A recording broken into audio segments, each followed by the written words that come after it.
Good morning students.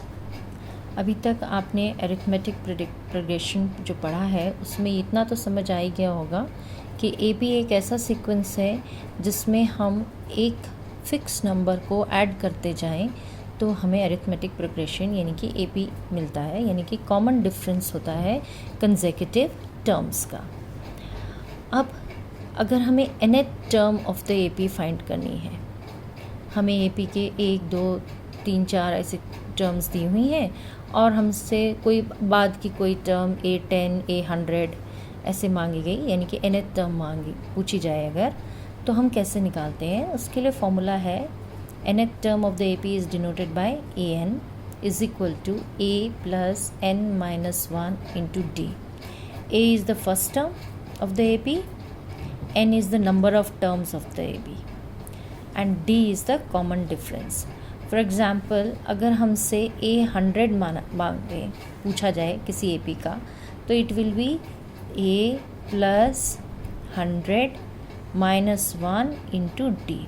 उस AP की जो भी यहाँ पे a फर्स्ट टर्म होगी और जो भी कॉमन डिफरेंस होगा वो यहाँ भर दिया जाएगा। इस तरीके से हमें मिल गया a प्लस 99d, यानी कि अगर A100 निकालना है तो a प्लस 99d हो गया। अगर A10 चाहिए हमें तो it will be a plus 10 minus 1 यानी कि 9d। Based on this concept we can solve certain questions. देखिए यहाँ पे A10 a और d, an मान लीजिए इसे an, a और d, ये 3 वेरिएबल्स हैं। इनमें से कोई भी 2 वेरिएबल्स आपको दिए हों तो तीसरा आप कैलकुलेट कर सकते हैं। Let us discuss some examples of your textbook. Write the 10th term of the AP 2, 7, 12 so on. अब पहले टर्म है 2, D हो गया 7 माइनस 2, क्योंकि ऑलरेडी यहाँ पे दिया है टर्म ऑफ द AP, यानी कि ये AP तो है ही, हमें फिर से 12 माइनस 7 निकाल के चेक करने की ज़रूरत नहीं है, कोई भी एक डिफरेंस निकाल लीजिए। 7 माइनस 2 इज़ 5, और क्योंकि 10th टर्म निकालनी है n is 10, therefore A10 will be a plus n minus 1d, तो 10 माइनस 1 इंटू डी। a की जगह पे आ गया 2 प्लस 10 माइनस 1 इंटू डी की जगह पे आया 5, तो 2 plus 9 into 5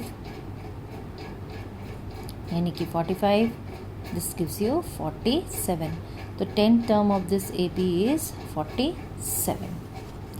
Next example is, which term of the AP, it is given that this is an AP, 21, 18, 15 is minus 81, कौन सी टर्म माइनस 81 होगी? यानी कि an को हम ले लेंगे माइनस 81, a हो गया आपके पास 21, d हो गया 18 माइनस 21 दैट इज़ माइनस 3, और n विच टर्म, यानी कि n हमें निकालनी है कि कौन सी टर्म होगी जो कि माइनस 81 उसकी वैल्यू होगी। अब an is equal to a plus n minus 1d हमने फॉर्मूला रखा, minus 81 plus 21 a plus n minus 1, n हमें पता नहीं, और d की जगह आया माइनस 3, माइनस 81 प्लस ये 21 प्लस इसको जब हम खोलेंगे तो हो जाएगा 3n, और ये माइनस माइनस प्लस 3, तो this is 21 plus minus 3n plus 3, 21 plus 3 is 24, और ये माइनस 3n, 24 इस तरफ जाके हो गया minus 81 minus 24 that is minus 105 is equal to minus 3n।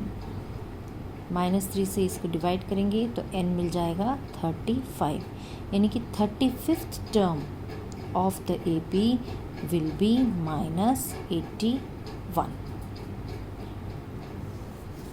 Also is any term zero. अब हमें ये बताना है क्या इसकी कोई टर्म ज़ीरो होगी, तो हम ले लेते हैं an को ज़ीरो। जब हम an ज़ीरो लेंगे तो a plus n minus 1 into D is equal to zero. a है 21, d है माइनस 3। तो ये आया हमारे पास, इसको पूरे को इस तरफ ले गए, 21 इधर रहा, तो दिस इज़ -3n-1 है, पूरा इस तरफ चला गया तो +3n-1 हो गया, तो 3n-1 इज इक्वल टू 21, 3 से डिवाइड किया तो n-1 इज इक्वल टू 7, यानी कि n इज इक्वल टू 8, -1 उस तरफ ये आया, n-1 इज इक्वल टू 21/3 यानी कि 7, ये 1 इस तरफ चला गया तो 8, क्योंकि n एक होल नंबर मिल गया हमें, तो इसका मतलब an 0 होगा। कोई ऐसी टर्म, 8th टर्म ऐसी टर्म है जो 0 होगी। अगर ये n आपका किसी फ्रैक्शन में आ जाए, मान लीजिए यहाँ पे 8 1/2 आ जाता या 8 3/4 आ जाता, तो नंबर ऑफ़ टर्म्स तो फ्रैक्शन हो नहीं सकती, नंबर ऑफ़ टर्म्स तो हमेशा होल नंबर ही होनी चाहिए।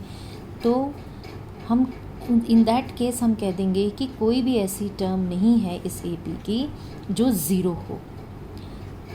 जब ये n होल नंबर में आए तभी वो वाली टर्म 0 होगी, अदरवाइज AP की टर्म 0 नहीं होगी। आगे एग्जाम्पल लेते हैं। Determine the AP whose third term is 5 and seventh term is 9। Third term 5 मतलब A3 is equal to A + 3n-1 into D, that is A + 2D is 5. Seventh term A + 7n-1 into D, A + 6D is equal to 9.